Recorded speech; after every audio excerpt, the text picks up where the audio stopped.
All right, good afternoon, everyone. My name is Iram Mihal, and I serve as the Assistant Director of Alumni Engagement here at Emory University.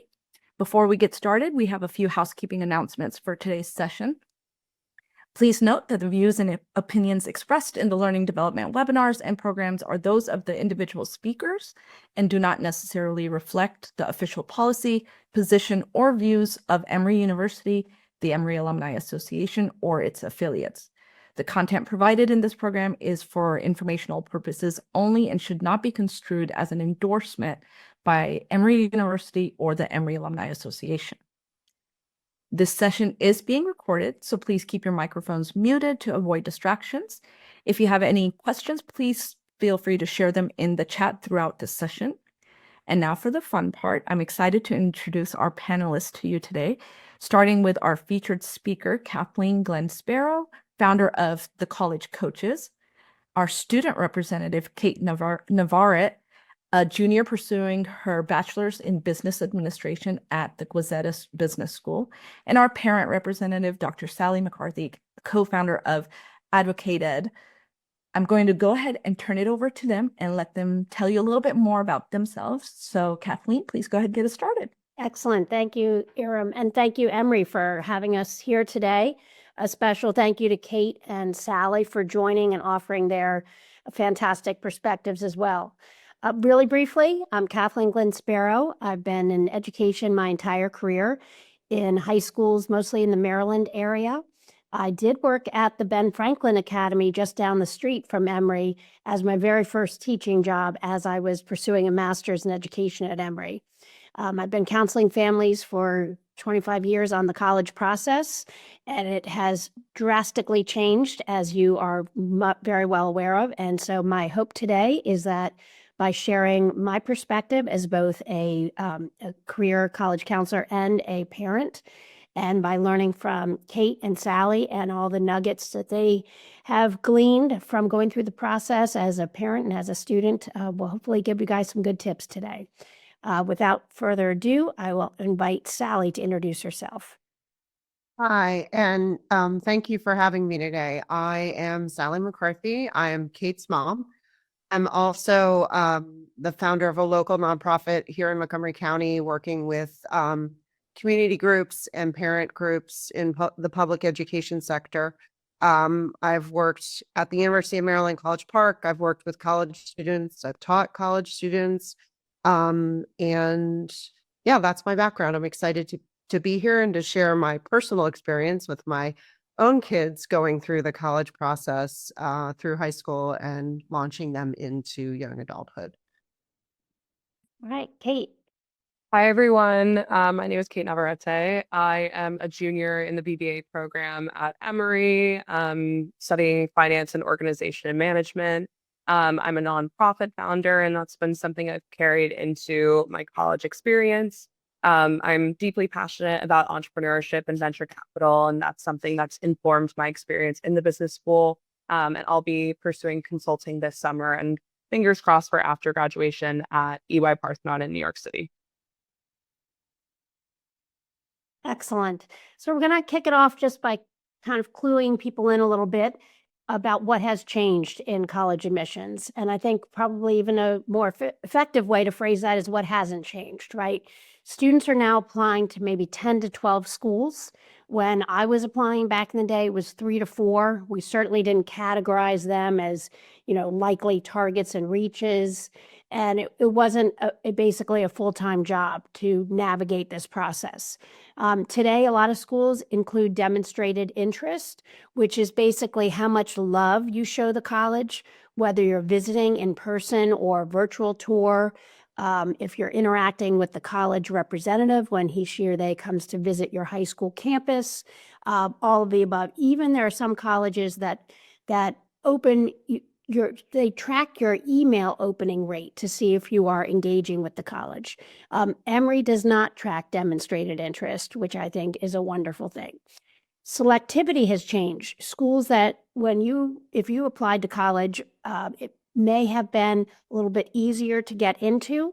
And now things have wildly changed. Like Northeastern, for example, in the Boston area, used to be more of a commuter school and less competitive to gain entry into. And now it is national. They have campuses internationally, and their acceptance rate, it hovers around 5%. So it's just one example of how schools change.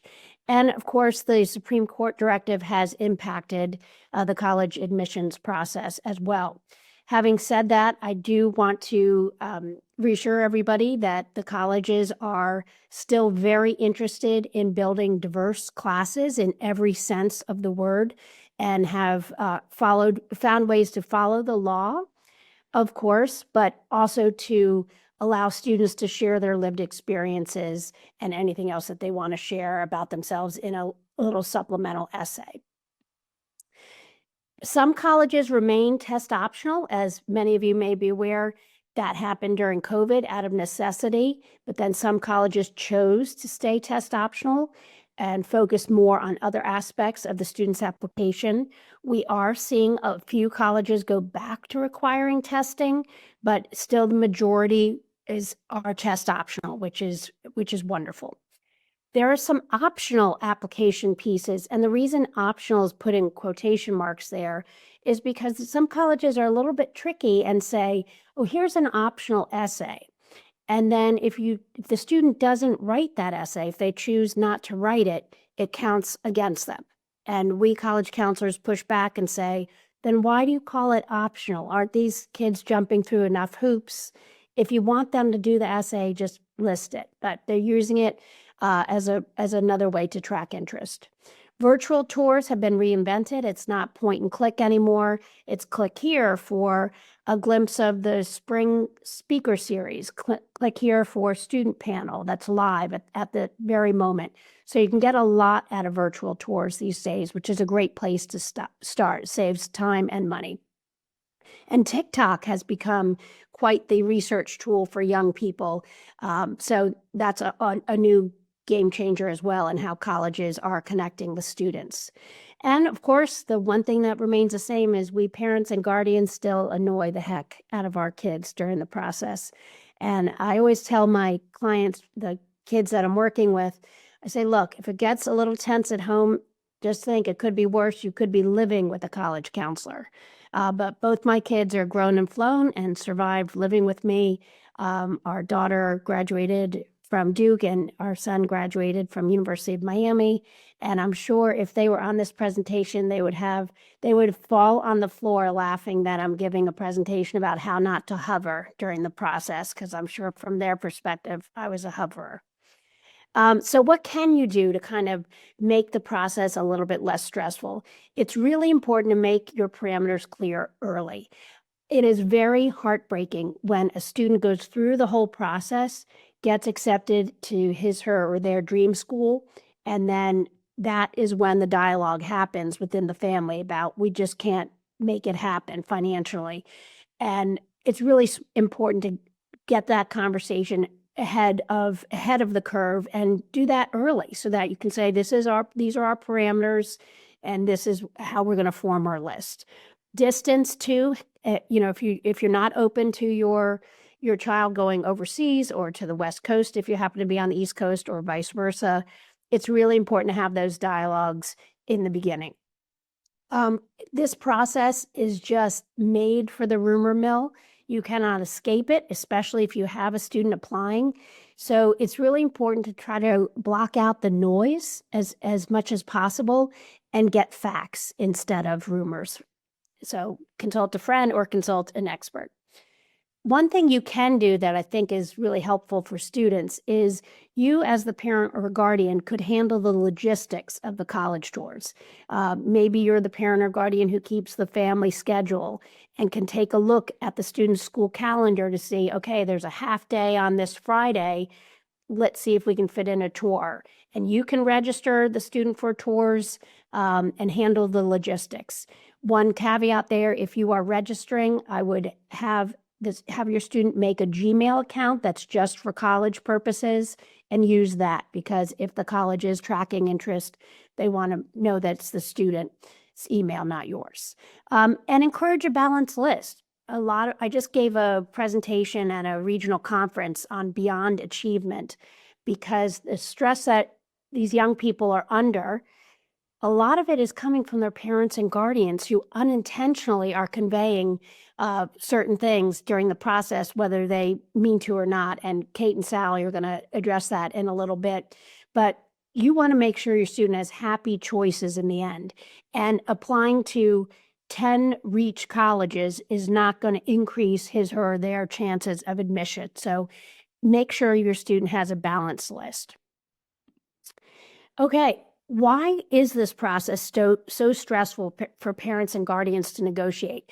I think it comes down to perspective. As a parent, this is, of course, a generalization. Not all of us think these things, but we may be coming at the process considering this list of things. How much will this cost? Can we afford it? Some parents' prestige is important to them.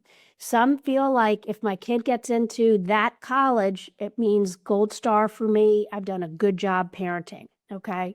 Other parents want to make sure that major leads to a job. They want to make sure there's career advising at the college and the student has not too much fun. And some want their kids close to home, right? So how do the kids look at it? Some, not all, of course, there's a little bit of levity in here as well. The student kind of thinks, okay, freedom from that hovering parent. I hope I have a cool roommate. I want to go just, discover a new city and all that it has to offer. Fun food, good food, far from home, maybe. So those perspectives, everybody wants the same happy ending, but we just have very different approaches in getting there. One of the things that I see parents do is starting the process way too early. You can see in this meme that the parent is reading as a bedtime story to this child, the U.S. News and World Report rankings, which is ridiculous. So it's a ridiculous cartoon, but I can tell you there are a lot of families that want to get started right away. And really, ninth grade should be about finding your locker, your friend group, what activities you enjoy, not about finding your future or the right college, right? Your student is 14 years old. I don't know what was important to you at 14, but finding my future was not, right? I wanted to find my right friend group. I'm hoping somebody's going to ask me to the homecoming dance. I hope we win the game after school. That was my purview at 14. So the point is, high school is a journey, not a destination to college. Yes, that might be an end goal, but there's so much development that goes on in those several years leading up to the college process. So you don't want to rush it and shortchange your student. Okay, so how do you begin? I always encourage families to begin slowly, because if you go all in, like we're doing this right now, we're doing college visits, that is not an effective approach, as I'm sure I don't need to tell you as parents, when we push our agenda, there's resistance. So it's got to be a mutual thing. Make sure your student is what I call emotionally available to begin the process. What does that mean? Think about if you said to your daughter, for example, hey, I'd like to talk about college this weekend. And the daughter freezes and is like, are you kidding me? I have an AP exam. I've got this extracurricular thing I'm in charge of. That's not the right time to start, right? And don't worry that you're going to get behind. Just put it back on the daughter and say, I get it. You have a lot going on right now. Let's table this for now and we'll revisit it another time. Also, talk about options other than college. Some students don't want to go to college or would like to consider a gap year or trade school or a volunteer option for a year. And I think that's really healthy to have that dialogue as well. A couple other mistakes that I see parents make. The student takes the PSAT as a 10th grader, and it's not even a test designed for 10th graders. It's supposed to be for 11th graders. So we're asking students, hey, here's this, standardized test. You're not academically prepared for it, but go for it. And then when the scores come in, boy, I hope you did well, because did you know that the SATs can be one factor in college admission? So it's a very flawed, unfriendly process to students. So PSAT, think of it as practice. The colleges do not see those scores, and it's just for practice. All right. Oftentimes, I'm in a meeting with a family for the very first time, and the parent will say right in front of the student, well, he only got a something on the PSAT, so I don't know what that means. And I can tell you what that means. I can tell you exactly what it doesn't mean as well. So just try to be aware of what you're saying and how it can land on your students. This is something that I'm guilty of. And by the way, all the tips I've given you are basically from what I did wrong with my own kids and now what I've learned from it. So don't think that I got it all figured out. But I would ruin every car ride, every dinner, every dog walk with questions about the college process because I'm like, oh, I've got them. This is my time, right? And what that did was it kind of put an incredible strain on our relationship. And it made it all about college, not about them and not about anything else in their life. So I don't think it's reasonable, personally and professionally, to just not talk about the college process. But what we did in our family was we limited it to once a week. And again, not in 9th and 10th grade. This is more second semester, junior year, senior fall. And Sundays at 2:00, that kept me accountable. I would keep a list of the questions I had, and it kept my kids accountable too. And I could hear Sundays at 1:45, the pitter patter of little footsteps running upstairs. I knew they were going on their computer to get things done so that when I said, hey, did you let your teachers know you're going to miss Friday for a college visit? They can say yes. Anyway, a little tip that helped us. Humor goes a long way in this process and is a great way to cut the tension. So I highly recommend just not taking yourself too seriously, not taking the process too seriously. Okay. All right. I'm going to turn it over to our next speaker, which is Sally. Thanks, Kathleen. And I will say some of those pieces of advice I'm going to share as well. Just by way of background, I have an older daughter who went through the process pre-COVID.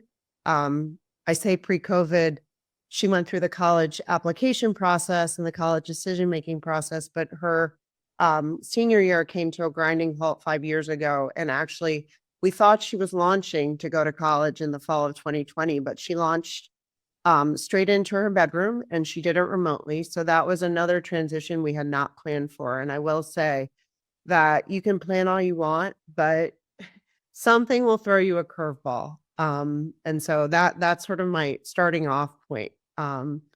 So some suggested emotional dues, and this is my sort of personal advice, recognizing that a lot of parents have gone through this process themselves. It's very different, but I would say that a reminder at the forefront of any discussion, any conversation is this is your child's journey and that you are having a parallel journey, but it's not your college will not be your journey. And to keep your ghosts in check. So whatever process you engaged in when you applied to college, if you did attend college, it may have not been in the United States. It could have been a longer journey than a 4-year traditional residential college experience, just to keep those ghosts of your process in check. I know for me, I would love to have buried that process. It wasn't anything like today's process, but I think it was just as confusing and just as uncertain.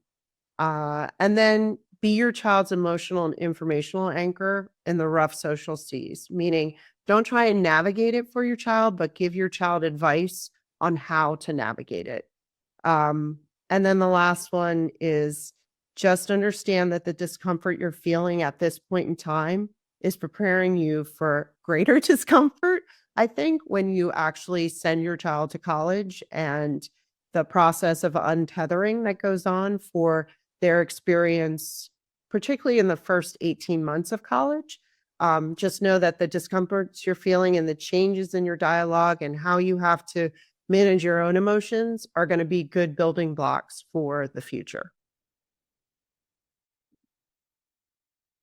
So I think we can go to the next slide. Yeah. Sorry, I think I went too far. That's okay. Too much caffeine. Yeah.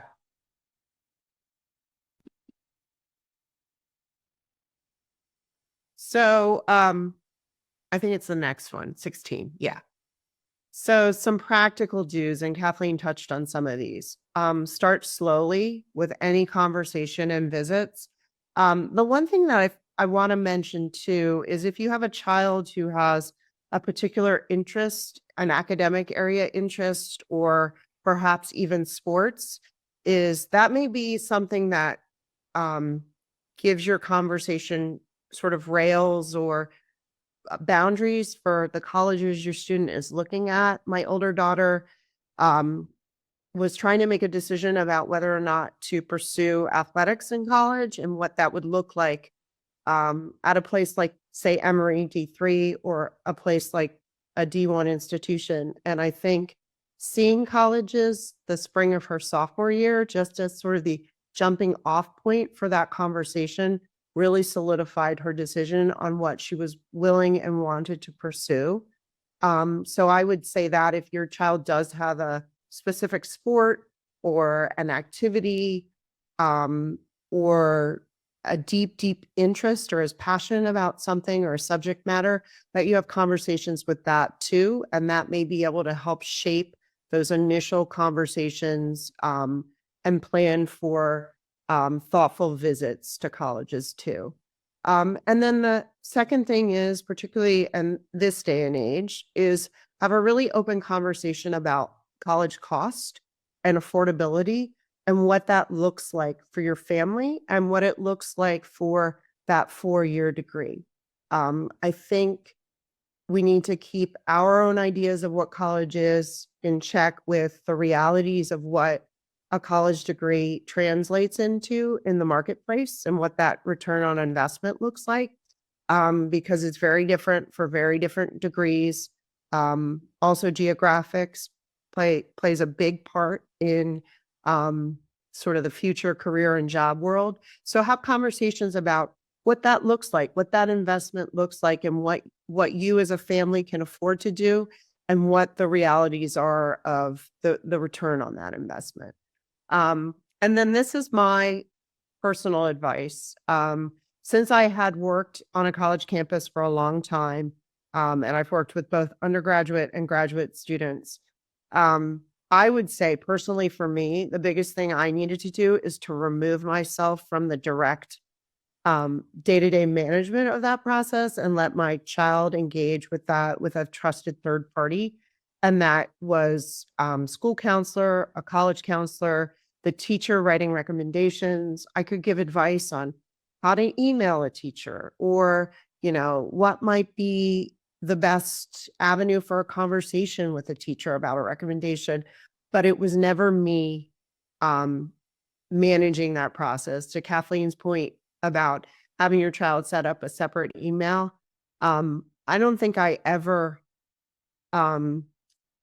filled out an email or ever I signed things. I think I could remember signing something. Kate would probably notice better than I do. I don't remember being involved in that piece of the process. And actually, it was really liberating because it was one less thing I had to think about in terms of interfering with my emotions about the process. And then Kathleen said, setting up a separate time to have conversations. I think that's really, really helpful. You may have a kid who is living with their own fear and isn't expressing to you what they need when they need it. And you may have another child who is very direct about what they need when they need it and is very good about managing that time. So, keep an eye towards your child and what your child's needs may be. But I think setting up a mutually agreeable time each week, or every 2 weeks or whenever works for you all is a great piece of advice as well. So I don't think I have anything else. I'm sure Kate will have a lot to share that will either mirror my conversation or, not reflect it. So. So coming from a student perspective, the college process can be incredibly overwhelming. And as anxiety inducing as it may be for parents, it's much more anxiety inducing for students. It's our future that we're talking about, and we're balancing expectations of our parents and our peers, but also expectations that we've held for ourselves. I also will note that I am a completely different person than I was going through this application process at 17. And looking back at the process and the schools I applied to and the factors that was considering, I would do it very differently. And I think that's very healthy. But that being said, I'm extremely happy with where I ended up. But it's not even somewhere I thought I would end up throughout the process. So things will work out the way they're supposed to. And I think that's really the most important thing. Balancing the traditional festivities of senior year while also navigating this process is difficult, especially when some peers are getting into schools quicker, earlier in the school year, have that sense of freedom before second semester even starts. And this can definitely contribute to feelings of stress, irritability, and distance. And this is not a reflection of your actions as a parent. It's simply that this process feels like it is self-worth defining. And that's really overwhelming.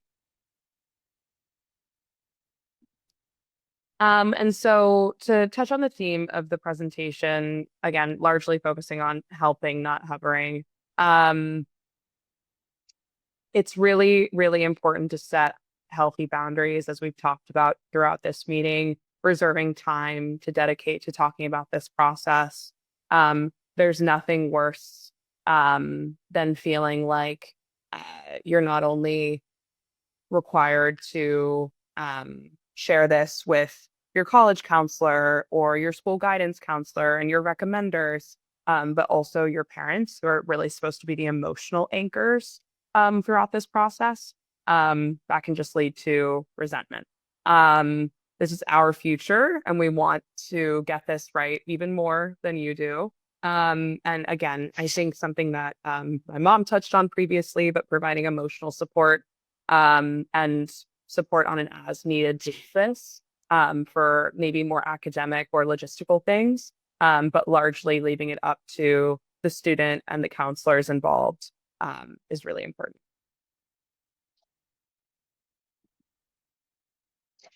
This is also another really important point. I grew up in a very competitive community. I grew up in Montgomery County, and a lot of the parents of the students I went to school with attended very prestigious universities and expected their students to do the same. Not everyone is aiming for this, and that's completely okay. There is a reason why there are thousands of colleges in this country, and it's because not everyone needs to go to the same 25, because not everyone's the best fit for the same 25 schools. College is not a status symbol for every person. I'd say for the majority of America, it is not. And we really want to be able to find a place where we'll be happy, academically challenged, and also supported by resources. That could be something like a small NESCAC school, that could be a large state school, or it could be something that you've never heard of. But every avenue is, it's going to look different for each student, and each student will be able to find their fit. Fit is way more important than prestige. And that is something that you realize as soon as you step foot as a freshman on a college campus. You'll figure out what clicks. It's also really important to be mindful of comparison, whether it's other students, your cousin, your sibling, or something like that, or even yourself. It's really important to be mindful that your student and that we as students are on our own unique individual journeys, and that regardless of your intent, it can feel incredibly invalidating toward the hard work that we've put in throughout our years at school, to be compared to other people, or to for that to be a signal of inferiority or something of that nature.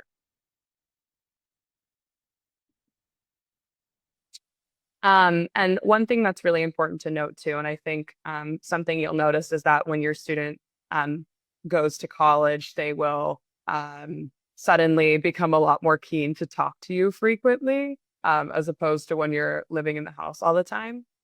It's really important to make that time and space for quality time with family. If it feels like your quality time is being dedicated to what'd you get on this test, or what school did you submit your application to today, that can make students really resentful of the time that they're spending with you and also more averse to spending time with you.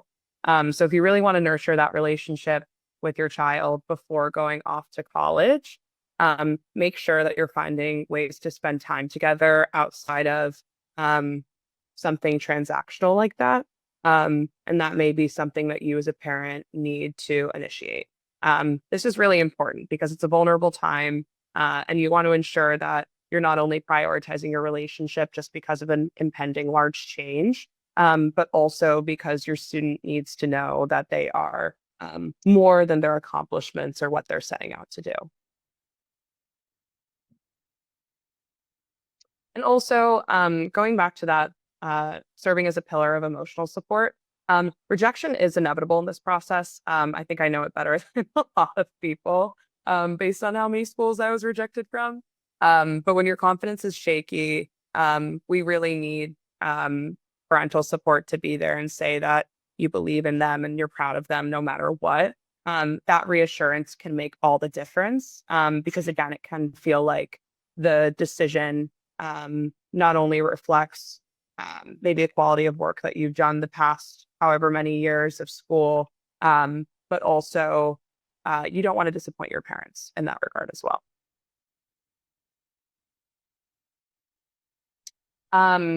So this is speaking to my personal experience throughout this process. I applied to 10 colleges, one early decision. When I was rejected from my early decision school, I applied to an additional 7. So I applied to 17 in total, which is absurd.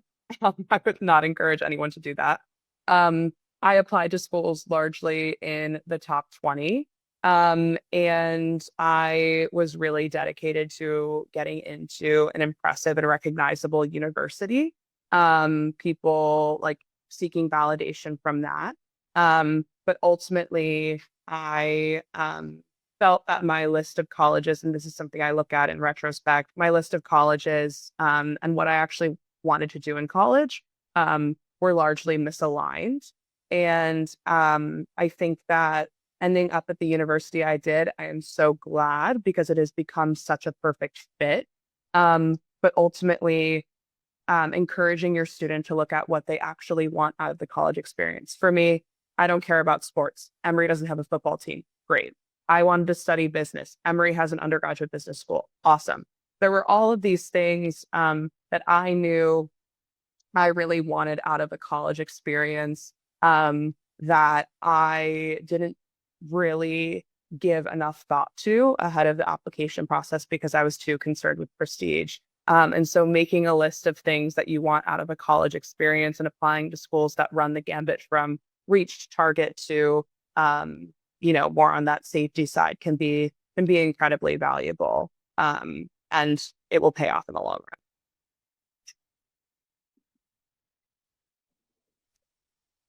I think we can skip this slide since I've touched on this. Again, just to reiterate what I've been talking about, which school has a social scene that will make your child satisfied? What matters to me in terms of school values? Some schools are more politically active. Some schools have a huge emphasis on pre-professional endeavors, things like that.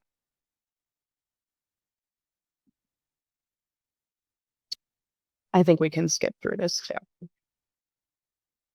So all in all, I think it's incredibly important to encourage your child to apply to schools that align with your values and what you want out of college. And it's okay if these change when you get to college. I've changed in a million ways since I started undergrad at 18.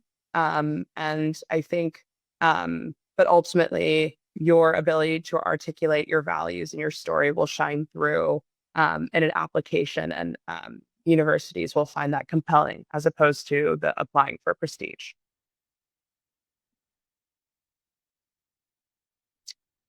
And this is about your child's definition of success, not your own, and not that of your community either. You did not fail as a parent if your child does not go to a school in the top 50. And I think reiterating this and understanding that you are successful as a parent if your child is able to have a positive experience in college, graduate with hopefully minimal debt, and find great communities along the way. And just a general sentiment, bloom where you're planted. College is about being proactive. If the process ends up not working out the way you think it's supposed to or the way you wanted to, every university has incredible things to offer, and being able to be proactive about those resources is really what shapes the experience. As a student, you have to understand that you're an adult. And you're navigating this journey yourself, and things are not going to come find you at every university. And it's incredibly important that once you get in somewhere and you decide that's where you want to go, to make the most out of that experience. And if you, if the transfer is something on your mind, understanding that making the most out of where you are is really the most important thing. And yeah, I think that's all I have to say. Very poetic, all of this. All right. Thank you, Kate. What a gift it is to have Kate's perspective, and, by sharing your real truths and being vulnerable about your process, you're really helping the parents on the call. So thank you. And Sally, thank you also for bringing your wisdom from parenting through the process twice, and also from your interactions with college students, undergrads and grads. It's awesome. Aligning with what Kate just mentioned about forgetting about the rankings and focusing on your values, we have partnered with a group called Forget the Rankings, which was conceived by 2 college counselors. And it's meant to guide students to focus on what's important to them, what they value, instead of name and prestige, just as along Kate's point of fit matters more than the name on a sweatshirt. So feel free to take a look at this resource. They have a lot of free resources there, and it's excellent. Okay, we're going to end with a little humorous meme, because that's how we get through this process as a team, is laughing at ourselves along the way, and laughing at how ridiculous the process can be at times. With that, we would love to turn it over to you all with questions, any questions that you may have. Since we're an intimate group, you can either put your question in the chat, or you can raise your Zoom hand, unmute yourself, whatever you feel comfortable with. But thank you all for giving up some of your lunch hour to listen to our stories. And thank you, Emory, for hosting us too, and Aram. Amazing presentation. And I was off camera, but I was sitting here laughing at myself. I'm a parent. I have 2 that are actually about to graduate from college, and 1 that's starting college. And I could I could see myself and hear myself in a lot of your examples. One of the final deciding factors for my youngest one, well, she jokes about it. Her decision to choose the college she did because the campus reminds her of Hogwarts, but obviously she had all the other stuff, but that was just an added bonus that, so it is little things like that make it a little bit more fun and interesting for the kids. So we do have a question from Holly in the chat. It says, any advice for kids that don't have a focus or interest yet, but need to start the college process? Good question. I'll start off, and then Kate and Sally, you're welcome to pepper in as well if you like. So interestingly, the most popular major is undecided. And you wouldn't think that, because the way we approach the process with our kids is, what do you want to major in? And we're asking them that at 17. And as Kate eloquently put, she's a different person now than she was at 17. And her interests may have changed. Some may have stayed the same. So I would say the most important thing you can do is let undecided be just fine. And when you think about it, it's college is where you're supposed to try out different subjects, right? And it may be that your child has not even been introduced to the topic that he, she, or they will end up majoring in. And it's okay to change your mind. For example, our son went to University of Miami for marine sciences. He always enjoyed that in high school, did summer programs related to it. And then he got to college and he met college level chemistry. And literally and figuratively, he exited stage left and is a theater arts major. Okay. Wildly different. But he needed to try out different things in order to figure out what worked. And it's okay to change your mind. Can you follow up on that? Because that's we have another question from Jennifer. She says, I have twin daughters who are very close, have a very divergent interests, and do a great job of supporting each other and not creating competitions between themselves. Any advice for helping them navigate the process from twins you've worked with? Sure. I'll let Kathleen take this one, but I do just want to say, I think it's great that they have divergent interests. I just think it's there actually happen to be a lot of twins at Emory for some reason. And I will say, having like opportunities for students to navigate this process separately and live their own lives and come back together at some point is a much better dynamic. So props to you in that regard. I think that's excellent. As always, Kate, very eloquent. So with twins, what I usually do is check in with the students themselves and say, what are you comfortable with? Because some twins might want to be together in the initial meeting to talk about the pieces of the process that are generic and the same, like number of schools you apply to, terms, things like that. But then after that, it is very necessary for each twin to have his or their own process. Privacy, feel free to speak about what they want to speak and not be just assume that they're half of a whole, like they're their own person. So I think a separate journey is really, really key.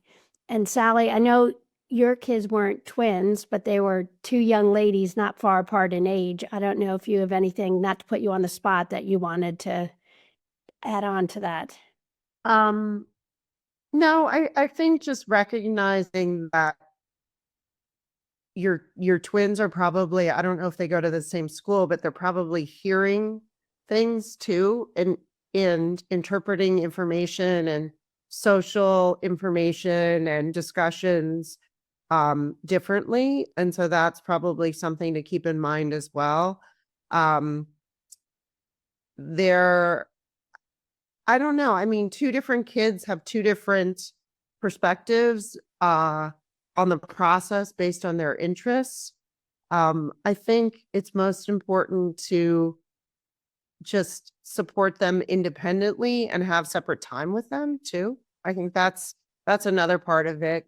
The one thing I will say, and this goes for twins or siblings, I know it seems efficient to do college visits together or bring a younger kid along. But it's been my experience that it's good to keep those separate so that child doesn't feel the pressure or doesn't bring family dynamics to the experience too, because they're dealing with their own growth and their own anxieties and their own questions, even on a college tour or a college visit. So I would say the most important thing is to give them that time and space themselves. Excellent advice. So I actually have a question as a parent post admission process. Any advice either from you, Kate, or Sally as a parent? How do you navigate senioritis once you're done, you're admitted, you know you're in the school that you want to go to? did you have experience with senioritis yourself, Kate? And Sally, any input? My experience was unique because by the time I was a senior, I was only taking 5 classes. So I would actually I was taking 4 AP classes and then I had a block for my school newspaper. So I would go to school at 7, 8 a.m. whenever it started, and then I'd be done by noon. And then I'd get lunch with friends and come home and I'd work on my nonprofit for 8 hours. So I had a very unique experience in that I felt that the autonomy I gained my senior year of high school, coming back from COVID, being able to drive, being able to spend time with friends on my own accord, being able to reduce my class level, I think helped aid my senioritis. I would say start incrementally allowing your child to have more autonomy. Something that they'll very quickly find in college is that no one is responsible for your schedule but you. You can skip lunch and you will face the consequences for that, whether it's not performing well on an exam or, maybe reducing your participation credit if that's something your university tracks. And so if you start integrating that autonomy, they'll start to not only learn responsibility, but that hopefully reduces some of the senioritis too, because they're responsible for their own actions. Oh, I can totally see when senioritis happens. I think senioritis for some kids is a fabulous thing. I would say for my older daughter, the best thing that ever happened to her, in one respect, was COVID shut down everything. I would never say taking away prom, taking away graduation, all of that. But because she had been a competitive swimmer and she was up in the morning at 4:15 or whatever for so long, she got her senior season in, and club swimming ended, and high school swimming ended. And then all of a sudden she got her sleep back. She could get on her bike and ride with friends who had just been as equally busy. She needed it. I don't think she realizes how badly she needed it, but she needed that break. I would say for most kids, they need some sort of senioritis.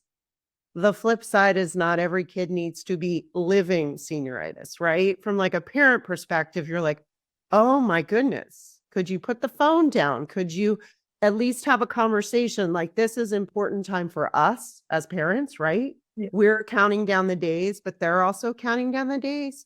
And they're counting down the days to leaving their friends and leaving everything that makes them feel secure. So I think some of that senioritis is natural and is actually good. It's not great when they start doing things that are completely different than the habits they've demonstrated for 4 years, which is attending classes on a regular basis, studying for an AP that may be remaining, social habits that may be changing, right? So I would just keep tabs on that. I think keeping tabs on all of it, though, is hard as a parent, especially when you're emotionally invested in that process and you have been for so long. It also depends on the kid, too, right? Sometimes the younger kid is a little more, they've grown up a little differently than the oldest. So they may be testing boundaries differently. Senioritis is a real thing, though. I mean, it really is. And that's part of that emotional growth, I think, just having watched it. Thank you. So we have another question in the chat. For a child who has executive function deficits, how could we help her organize necessary tasks without being too much? For example, putting aside time to prepare for the SAT while working on her finals. Well, this is my mom and I's specialty. Since I am a child with executive functioning deficits. I'm happy to talk a little bit from a student perspective because I know that when my mom would often impose, the get a calendar, throw the planner at the student with ADHD, classic parental response and understandable. But I will say something that was really, really important to me and has been tremendously successful for me in college as well as the later years of high school, was finding a balance between recharge time and work time. So I was toward the later years of my high school experience, became very diligent about using tools like Google Calendar. I used Notion as my planner, but you can also use a physical planner or use even reminders on your phone, and time blocking for tasks, and using that as a technique to structure your time. Often when you look at your calendar and maybe there's a 4-hour gap and you know you have a couple of assignments to complete, it can feel really daunting to know where to start with that. And so breaking it up into smaller tasks, dedicating time for particular things, and time blocking in that regard can be super helpful. It's nice to have things planned out already, because then the executive functioning required to make that decision is removed in its entirety and you can focus on the work. I typically do that at the start of every single week. I plan most every time block of every day. But then when it rolls around to Friday or my weekends, I'm extremely protective of that time and allowing that to be time to spend with friends or to catch up with family, or even like now as a college student to travel. And so that can be something that's really helpful as well. Also put time limits on it. I find that when students are working past a certain time of the night, like past 9 p.m., they're not getting that quality time in with friends or something like that. That can have a huge detriment toward like mental health and productivity. And so understanding that like working until all hours of the morning is not necessarily going to maximize productivity. So focusing on ways to organize your day as much as possible and really reserve your nights for you and your family or whatever it may be, can be really important as well. That's my take on it. Well, thank you guys so much for joining us today and participating in the session and all your questions.